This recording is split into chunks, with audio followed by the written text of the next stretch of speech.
അല്ല, G Sudhakaran party membership പുതുക്കാതെ പാർട്ടിയിൽ നിന്ന് പുറത്തു പോയല്ലോ.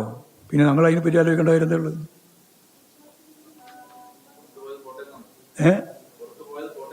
അല്ല പുറത്തു പോയ എനിക്ക് മനസ്സിലായില്ല. അത് പുറത്തു പോയ പിന്നെ പോട്ടേന്നാണോ? എന്തിനാ എഴുന്നേൽപ്പിക്കാൻ? അദ്ദേഹം 1.5 മണിക്കൂർ പത്രസമ്മേളനം നടത്തി ലോകത്തോട് പറഞ്ഞ കാര്യമില്ലേ. ഞങ്ങളെന്താ എഴുന്നേൽപ്പിക്കാനാണ്? അദ്ദേഹം പാർട്ടി മെമ്പർഷിപ്പ് പുതുക്കിയിട്ടില്ല, പാർട്ടി മെമ്പർഷിപ്പിലില്ല. അദ്ദേഹത്തിന് ജനാധിപത്യപരമായ രീതി എങ്ങനെ തീരുമാനിക്കാനുള്ള അവകാശമുണ്ട്. ആ നിലപാട് സ്വീകരിച്ചു എന്ന് മാത്രമേ കണ്ടുള്ളൂ.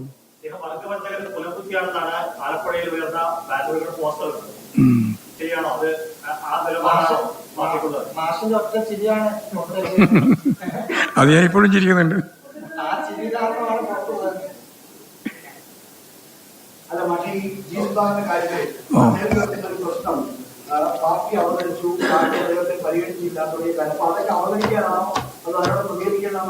അല്ല, ഞങ്ങൾക്ക് അതിന്റെ പേര് ജനങ്ങൾക്ക് അറിയുന്ന കാര്യമില്ല. അതല്ല, ഞങ്ങളതിന് അതിനെ പോയിട്ട് വെറുതെ ആവശ്യമില്ലാതെ അലക്കം നടത്തേണ്ട കാര്യം. അയാൾക്ക് ബുദ്ധിയില്ലാതെ പാർട്ടി മെമ്പർഷിപ്പ് പോയത്. ഞങ്ങളെന്ത് ചെയ്യാനാ?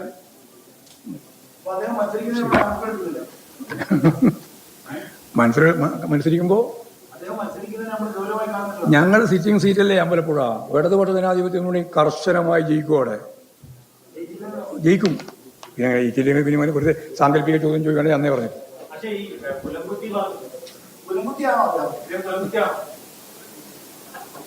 വിശദീകരണം വളരെ പ്രധാനപ്പെട്ടതായിരുന്നു. ചോദ്യങ്ങൾ വിശ്വാസ സംരക്ഷണവുമായി ബന്ധപ്പെട്ട്, ആചാര സംരക്ഷണവുമായി ബന്ധപ്പെട്ടുള്ള കാര്യങ്ങൾ, അതിലെന്താണ് പാർട്ടിയുടെ നിലപാടിൽ അല്ലെങ്കിൽ സർക്കാർ എന്ത് നിലപാടെടുക്കാൻ പോകുന്നത് എന്ന ചോദ്യത്തിനാണ് മറുപടി നൽകിയത്. CPM എടുത്ത നിലപാട്, ആ നിലപാടിൽ നിന്നും ഒരു വ്യത്യാസവും വന്നിട്ടില്ല എന്ന് പറയുമ്പോഴും ആചാര സംരക്ഷണത്തിൻ്റെ വിശ്വാസികളുടെ വികാരം അത് മാനിക്കും. അത് മാനിച്ചുകൊണ്ടുള്ള ഉചിതമായ മറുപടി സുപ്രീം കോടതിക്ക് മുൻപാകെ നൽകും എന്നുള്ളതാണ്. ഒപ്പം തന്നെ ജി സുധാകരൻ വിഷയവുമായി ബന്ധപ്പെട്ട് അദ്ദേഹം പാർട്ടി മെമ്പർഷിപ്പ് പുതുക്കാതെ പുറത്തുപോയ ആളാണ്. അക്കാര്യത്തിൽ ഇനിയൊരു ചർച്ചയ്ക്കും ഒരു തരത്തിലുള്ള സാധ്യതയും ഇല്ല എന്നുകൂടി MP ഗോവിന്ദൻ പറയുന്നുണ്ട്. സ്റ്റെഫിൻ ചേരുന്നുണ്ട്. സ്റ്റെഫിൻ, എന്തായിരുന്നു MP ഗോവിന്ദനോടുള്ള ചോദ്യങ്ങൾ? മറുപടി എന്തായിരുന്നു?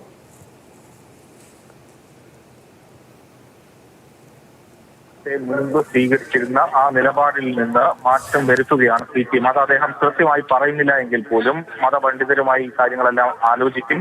ആചാര്യം സംരക്ഷിക്കപ്പെടേണ്ട കാര്യമാണ് തുടങ്ങിയ കാര്യങ്ങളെല്ലാമാണ് MP ഗോവിന്ദന്റെ വാർത്താ സമ്മേളനത്തിൽ ഉണ്ടായിരുന്നത്. ഒപ്പം തന്നെ ജി സുധാകരനുമായി ബന്ധപ്പെട്ടുള്ള വിഷയത്തിലും കൃത്യമായി അദ്ദേഹത്തിന്റെ ഒരു മറുപടി ഉണ്ടായിരുന്നു. ഏതായാലും അധികം രൂക്ഷമായ പ്രതികരണം നടത്തി ഒരു കൂടുതൽ പ്രശ്നത്തിലേക്ക് പോകേണ്ടതില്ല എന്നൊരു നിലപാട് CPM സംസ്ഥാന സെക്രട്ടേറിയറ്റിൽ ഉണ്ടായിരുന്നു. അതുതന്നെയാണ് CPM സംസ്ഥാന സെക്രട്ടറി MP ഗോവിന്ദൻ ഇവിടെയും പറഞ്ഞത്. നേരത്തെ പാർട്ടി വിട്ടുപോയ ഐഷ പോറ്റിയെ അതിരൂക്ഷമായ ഭാഷയിൽ വർഗവഞ്ചക എന്നൊക്കെയുള്ള തരത്തിലുള്ള വിമർശനങ്ങൾ അല്ലെങ്കിൽ അത്തരത്തിലുള്ള പ്രതികരണങ്ങളാണ് നടത്തിയതെങ്കിൽ ജി സുധാകരന്റെ കാര്യത്തിൽ അത്തരമൊരു പ്രതികരണമില്ല. തിരഞ്ഞെടുപ്പിൽ ഏതായാലും ജയിക്കും. അത് CPMന്റെ സിറ്റിംഗ് സീറ്റാണ്. കൂടുതൽ പ്രതികരിച്ച് വഷളാക്കേണ്ടതില്ല അല്ലെങ്കിൽ പ്രകോപിപ്പിക്കേണ്ടതില്ല എന്നൊരു നിലപാട് തന്നെയാണ് അദ്ദേഹത്തിന്റെ വാർത്താ സമ്മേളനത്തിൽ കാണാൻ കഴിഞ്ഞത്. ഏതായാലും ശബരിമല യുവതി പ്രവേശവുമായി ബന്ധപ്പെട്ടുള്ള വിഷയത്തിൽ CPM ഇപ്പോഴും ഭയക്കുന്നുണ്ട്. അല്ലെങ്കിൽ അത് തൊട്ടാൽ കൊള്ളുന്ന വിഷയമാണെന്ന് CPMന്റെ സംസ്ഥാന സെക്രട്ടറിക്കും അറിയാം. അതുകൊണ്ട് തന്നെ സാധാരണഗതിയിൽ ഉണ്ടായതുപോലെ അദ്ദേഹത്തിന്റെ ഒരു പൊടുന്നനെ ഉള്ള പ്രതികരണമല്ല. എഴുതി വെച്ച് കൃത്യമായി എന്താണ് പറയേണ്ടത് എന്ന് എഴുതി വെച്ചുകൊണ്ട് വന്ന ഒരു പ്രതികരണമാണ് CPMന്റെ സംസ്ഥാന സെക്രട്ടറി MP ഗോവിന്ദൻ നടത്തിയത്. ആചാരങ്ങൾ സംരക്ഷിക്കപ്പെടേണ്ടതാണ്. നിയമപരമായ കാര്യങ്ങൾ ഇനി ഏതായാലും സുപ്രീം കോടതിയിൽ നടത്തേണ്ടത് സർക്കാരാണ്. അത് കൃത്യമായി നിയമപരമായി സർക്കാർ നടത്തണം എന്നുള്ളൊരു കാര്യമാണ് ഏതായാലും ഇപ്പോൾ CPMന്റെ സംസ്ഥാന സെക്രട്ടറി MP ഗോവിന്ദൻ പറയുന്നത്.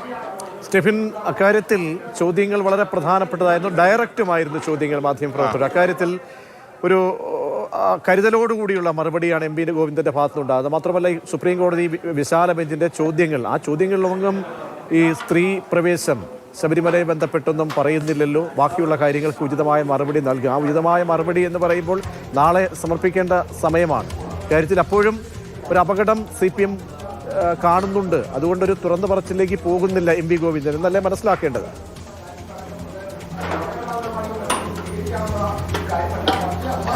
പ്രജീഷ്, ഏതായാലും മുൻപുണ്ടായിരുന്ന ഒരു കർക്കശ നിലപാട് സ്വീകരിച്ചുകൊണ്ട് ഇനിയും CPMന് മുന്നോട്ട് പോകാൻ കഴിയില്ല. അത് ഉത്തമ ബോധ്യമുണ്ട്. അതുകൊണ്ട് തന്നെ കരുതി കൂട്ടി അല്ലെങ്കിൽ ആ തരത്തിലൊരു പ്രതികരണമാണ് CPMന്റെ സംസ്ഥാന സെക്രട്ടറിയുടെ ഭാഗത്തു നിന്നും ഉണ്ടായിരുന്നത്.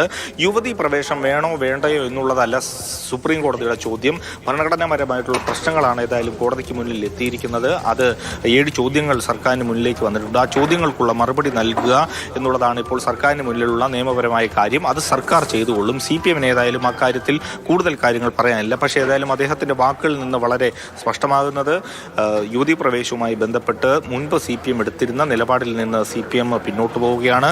ആചാരമാണ് പ്രധാനം എന്നുള്ള തീരുമാനത്തിലേക്ക് CPM എത്തുന്നു.